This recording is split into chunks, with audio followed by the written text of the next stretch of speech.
there that fateful morning.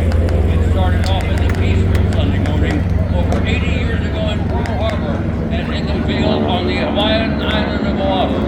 Our entire naval base has been awakened, with most of the fleet peacefully anchored within the confines of the harbor. Experience the roar of engines, the sounds of bombs and machine gun fire as the Imperial Japanese Navy approaches, and with the break-in formation, launches the first wave of 189 fighters and bombers from Japan's First Air Fleet, led by Japanese Captain Fujita. The unprovoked surprise attack was so complete that the coded success signal Tora, Tora, Tora was sent back to the carrier task force before the first bomb fell. A single remote radar station had spotted the incoming raiders, but mistook them for a flight of B-17s due in from the mainland. The B-17s arrived, and like America herself, find themselves in a war that had not yet been declared. The attack was from the Japanese aircraft carriers, the Naga, Hiru, Soru, and the two new carriers, the Shokoku and the Suikoku. The plan was simple: destroy the Pacific Fleet. The raid lasted for a little over 2 horrific and gruesome hours. Yes, you have a front row seat in the Pacific Theater as the story of the attack on Pearl Harbor unfolds in front of you. When the first bombs began to fall, pilots opened the mouth and jumped into action. At Wheeler Field, Lieutenant Philip Rasmussen woke to the sound of bombs.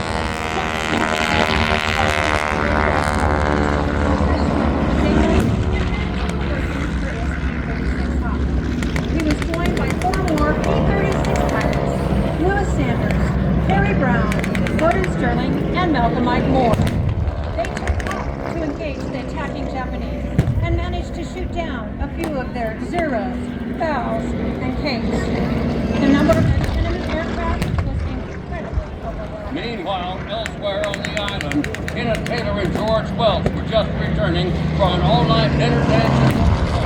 These brave pilots, still in their former dress clothes, raced to a couple of P-44 Hawks, got them fueled and armed, and took off, and found themselves in the middle of a real battle very quickly.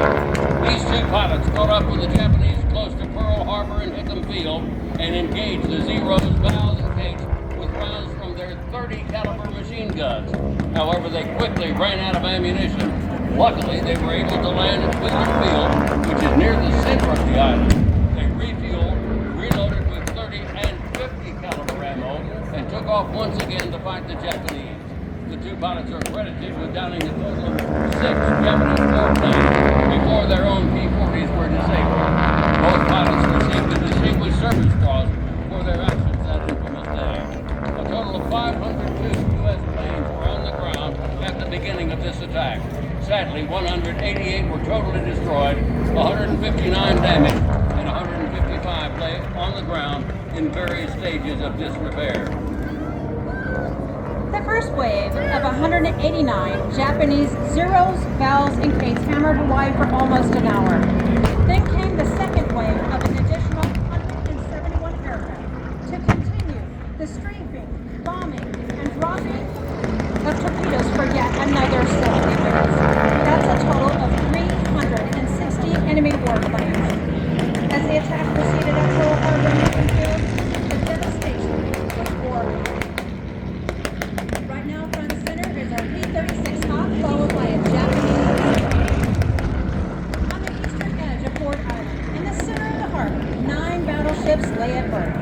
The California, Oklahoma, West Virginia, Tennessee, Maryland, Nevada, Pennsylvania, Utah, and the Arizona. Luckily at the time, our 3 Pacific aircraft carriers were out of sea. The Japanese hit with 8 torpedo bombers. The initial wave of Capes hit 5 of our battleships: the Oklahoma, California, Nevada, West Virginia, and the Utah. These Capes were recognized shallow running torpedoes, specifically designed for the attack on Pearl Harbor. You see, the shallow waters at Pearl Harbor would not allow the use of normal deep running torpedoes, which leaves no question that this was a well thought out plan and not a surprise attack. Then came the Val dive bombers, armed with 1,700 pounds 16-inch battleship guns, but converted to aerial bombs. These planes dived down into Nevada and Arizona. Anti-aircraft fire veered the bombs away from the Nevada on the first wave, but unfortunately the Arizona was not that lucky. The bombs stabbed the Arizona through the tail magazine and exploded, touching off more than 1 million pounds of gunpowder. Sailors on the Nevada watched in horror as the Arizona jumped 20 feet in the air and broke in two, forever entrapping 1,178 American servicemen in an underwater tomb. The ship sank in less than 2 minutes. And still today, Arizona remains at the bottom of the harbor in a watery grave, crying black tears as a reminder of all of those who lost their lives that infamous day. Tora, Tora, Tora!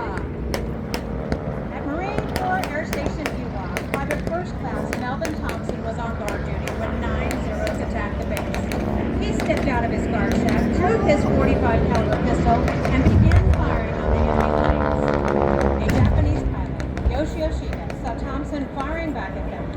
Years later, Shiga remembered Thompson's tenacity and fighting spirit, describing the lone Marine as the bravest American I've ever seen. All over the island, soldiers were bringing their weapons to bear and fight. Anything they could get working. Their .45 caliber pistols or Springfield rifles. And in some cases, our soldiers were able to get 30 and 50 caliber belt-fed machine guns into action, bringing down numerous marauding Japanese Zeros, Valves, and Takes. Meanwhile, at Bellows Airfield on the northeastern coast of the island, 4 U.S. Army air pilots were racing to their P-40s. Unfortunately, Japanese Zeros appeared at the same time and started deadly scraping runs. One P-40 pilot was killed as he stepped into his cockpit. 2 other P-40s were shot down just as they got off the ground.